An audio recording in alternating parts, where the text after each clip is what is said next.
안녕하세요. 재능 라디오 DJ를 맡은 이목사입니다. 바쁜 일상을 보내시는 성도님들을 위해 오늘도 펜인가 제자인가라는 책 가지고 성도님들과 함께 하겠습니다. 자, 볼륨을 적당히 높여주시고 이제 시작합니다. 은혜로 새로운 정체성을 옷 입다. 누구에게나 떼어버리고 싶은 꼬리표가 있다. 자신의 명찰에 절대 쓰고 싶지 않은 것들이 있다. 켄터키주에 사는 재미 중 하나는 자신의 고향을 밝히기 싫어하는 사람들을 만나는 것이다. 그들은 자신이 태어나서 자란 곳과 결부되기를 원치 않는 사람들이다. 그래서 그들에게 고향을 물으면 그냥 켄터키주의 작은 마을 출신이요 와 같은 대답이 돌아온다. 그러면 나는 끝까지 캐물어 진실을 알아낸다. 운 좋으면 한바탕 베어풋, 맨발 싸움과 버그 터슬, 벌레 싸움이란 지역이 있다. 우리 교회에도 버거티스 출신들이 있다. 이외에 켄터키주에는 블랙바텀, 몽키, 바이블로우, 포썸 트로스, 머드릭 같은 우스꽝스러운 명칭의 지역들이 있다. 내가 세워본 바로는 켄터키주의 머드릭이라는 마을이 9개나 된다. 참피어시티라는 곳도 있다. 마을을 세울 때 명칭에 대한 합의가 이루어지지 않아 나중에 이름을 정하기로 하고 임시로 마을 경계에 퓨처시티라는 팻말을 세운 것이 아예 마을 이름으로 굳어진 것이 분명하다. 지워버리고 싶은 과거가 다들 하나쯤은 있을 것이다.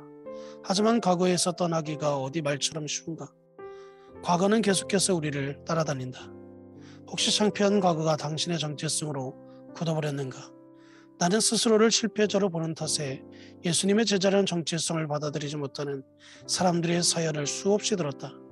그들에게는 지난 실패가 정체성으로 굳어졌다. 평생 실패자로밖에 살 수 없을 것만 같다. 거울을 볼 때마다 과거에 저지른 죄가 보인다. 묵은지가 마치 주운 글씨처럼 가슴 속에 새겨져 있다. 이제 그들의 실패는 단순한 실패가 아니라 하나의 정체성이 되었다. 자신의 잇모습을 정체성으로 삼으면 그 정체성에 따라 살게 된다. 정체성이 행동을 결정하기 때문이다. 자신이 예전의 자신과 똑같다고 믿으면 예전과 똑같은 행동을 되풀이할 수밖에 없다. 그리스도의 제자로서 진지하지 못하고 과거에 갇혀서 살게 된다. 바울의 편지를 읽어보면 공통적으로 나타나는 주제가 하나 있다. 그것은 우리가 예전의 우리가 아니라는 것이다. 바울은 우리가 새로운 정체성을 받아들일 수 있도록 우리가 예전의 모습과 얼마나 달라졌는지를 강조했다. 예를 들어 다음 두 구절을 보라. 에베소 2장은 이렇게 시작된다. 허물과 죄로 죽었던 너희를 그때의 너희는 그 가운데서 행하여 이 세상 풍조를 따르고. 고린도전서 1장 26절에서도 바울은 우리가 그리스도의 제자로 부르심을 받기 전에 어떤 상태였는지를 상기시킨다. 이외에도 바울이 우리의 옛 모습을 언급하는 구절이 많다. 그것은 바울이 과거에 발목이 잡혀 미래로 나아가지 못하는 심정을 누구보다도 잘 알았기 때문이다. 바울은 그리스도의 제자보다 옛 정체성을 더 사로잡혀 있는 자들에게 예전에는 그랬을지 몰라도 현재는 달라졌다는 사실을 기억하라고 촉구한다. 그리스도 안에서 우리는 새로운 정체성을 받았다. 이 책을 다 읽고도 여전히 그리스도를 따르는 일은 남의 일이라고 생각하고 있는가? 나는 아니야. 이런 짓을 저지르고도 어떻게 제자가 될 수 있겠어? 명찰의 제자라고 쓰려고 펜뚜껑을 여는데 이미 실패라는 단어가 쓰여있다. 게다가 유성 사인펜으로 써서 지워지지도 않는다. 하지만 예수 그리스도의 은혜로 낡은 명찰을 쓰레기통에 던져버리고 새로운 명찰을 집을 수 있다는 사실을 놓치지 마라. 우리 그리스도인 안에 새로워졌다. 주님이 우리에게 새로운 정체성을 주신다. 누가 뭐라 해도 나는 예수님의 제자다. 과거의 실패만 제자라는 정체성을 받아들이는데 걸림돌이 되는 것이 아니다. 성공도 그에 못지않게 위험하다. 창피한 이야기지만 가끔은 제자라는 호칭이 초라하게 느껴진다. 제자 말고 무언가 화려한 수식어로 알려주고 싶을 때가 있다. 사람들이 입을 떡 벌리게 만들 만큼 대단한 수식어로 불려주고 싶다. 강연에서 사회자가 나를 잘못 소개하기 전까지만 해도 내게 이런 문제가 있는 줄은 생각하지도 못했다. 나를 잘 모르는 청중에게 강연할 때가 있다. 그런 강연에서 몇몇 사회자가 실수하기 전까지만 해도 내가 내 소개에 그토록 연연하는지 전혀 몰랐다. 예를 들어 내슈빌에서 강연할 때 사회자가 숫자를 잘못 읽었다. 이번에 강의를 하실 카일 라이트만 목사님은 2,000명이 넘는 교회를 섬기고 계십니다. 이보세요. 2,000명이 아니고 2만 명이라고요. 무려 90%를 깎아먹더니 강단으로 걸어가서 이런 생각을 했던 기억이 난다. 어떻게 2,000이 아니라 2만이라는 사실을 사람들에게 자연스럽게 알릴 수 있을까? 카일 알먼 목사님은 예수님의 제자이자 작가입니다. 이런 속에도 살짝 기분이 나쁘다. 나는 그냥 저자가 아니라 베스트셀러 작가이다. 창피하고 잘못이라고도 자신은 것도 잘 알지만 때때로 내가 거둔 성과로 알려주고 싶은 마음이 드는 것은 어쩔 수가 없다. 우리는 대부분 성과가 정체성의 핵심이라고 배우며 자랐다. 우리의 정체성은 우리가 받은 점수, 트로피, 학위, 연봉과 같이 깊은 관계를 가지고 연결되어 있다. 그래서 빛나는 성과를 이력서를 가득 채우기 위해 안간힘을 쓴다. 빌립보서 3장에서 바울은 자신이 예전에 이런 것에서 정체성을 찾았노라 고백한다. 그의 이력은 실로 화려했다. 빵빵한 가문에서 태어나 명문 학교들을 두루 섭렵하고 어렵다는 학위들만을 골라서 딴 뒤에 모두가 부러워하는 자리에 안착됐다. 그가 자신을 소개하며 모두가 떡 벌어질 만한 입을 다물 줄 몰랐다. 그런데 이 모든 성과에 대한 그의 결론은 뜻밖이다. 그러나 무엇이든지 내게 유익하던 것을 내가 그리스도를 위하여 다 해로 여길 뿐더러 또한 모든 것을 해로 여기면 내 주 그리스도 예수를 아는 지식이 가장 고상하기 때문이라. 내가 그를 위하여 모든 것을 잃어버리고 배설물로 여기면 그리스도를 얻고. 빌립보서 3장 7절에서 8절 말씀이다. 나는 예수님의 제자다. 내가 저지른 어떤 실수도 내가 거둔 어떤 성공도 이 사실만큼은 중요하지 않다. 예수님의 제자라는 정체성을 받아들이면 누가 뭐라 해도 예수님을 따르게 되어 있다. 이제 무엇을 해야 할지 고민할 차례다. 성명 결정론이라는 것을 들어봤는가? 이름이 인생의 결과를 결정한다는 이론이다. 이 이론을 뒷받침해주는 사례가 꽤 많다. 자, 내가 사람들 이름을 대면 무엇을 하는 사람인지 답해보라. 리처드 페인 박사. 페인이 고통이니까 통증 전문의. 테레키 고브, 미식축구 선수. 립 파웰 박사. 파웰이 잘 때린다는 뜻이니까 척추 제압사. 랜단 투스에이커가 치통이니까 치과의사.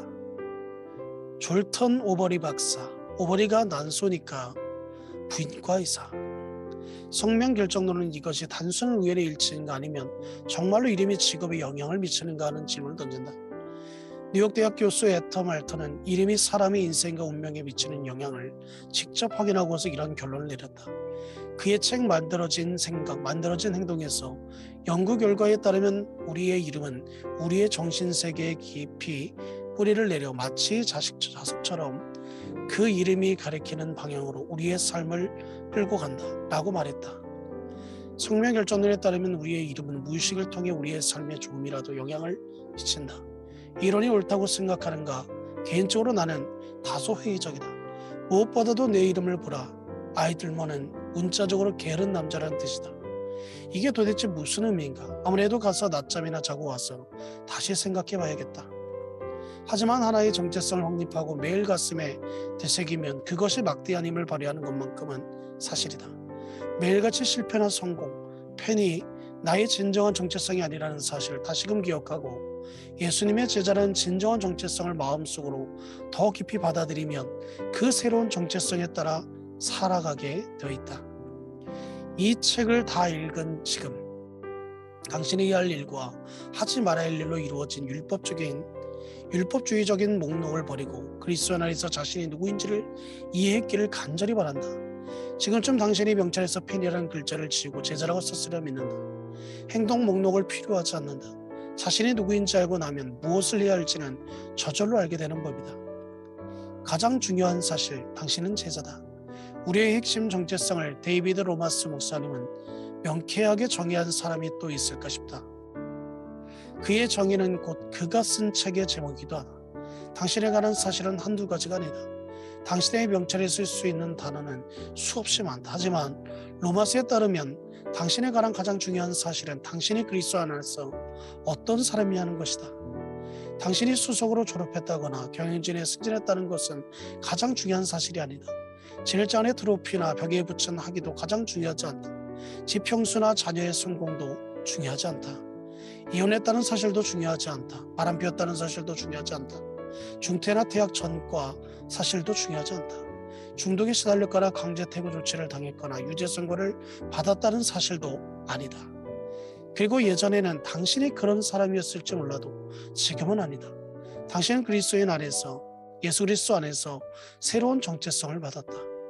중요한 사실은 아니다. 그리고 예전에는 당신이 그런 사람이었을지 몰라도 지금은 아니다.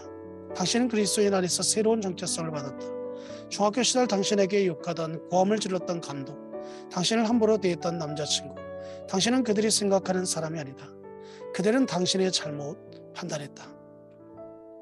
당신은 입양되었다. 에베소서 2장 19절. 당신은 선택되었다. 골로새서 3장 12절. 당신은 부르심을 받았다. 에베소서 4장 1절. 당신은 제자다. 누가복음 9장 23절. 당신은 바로 이런 사람이다. 가서 이런 사람답게 살라. 이것으로 이 목사가 추천하고 대신 읽어주는 지름 라디오 30번째 시간을 마치겠습니다.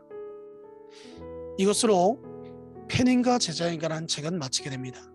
12월 둘째 주에 다른 도서로 준비하여 또 성도님들과 함께 하겠습니다. 오늘 하루도 행복하고 즐거운 하루 되시기를 주님의 이름으로 축복합니다. 감사합니다.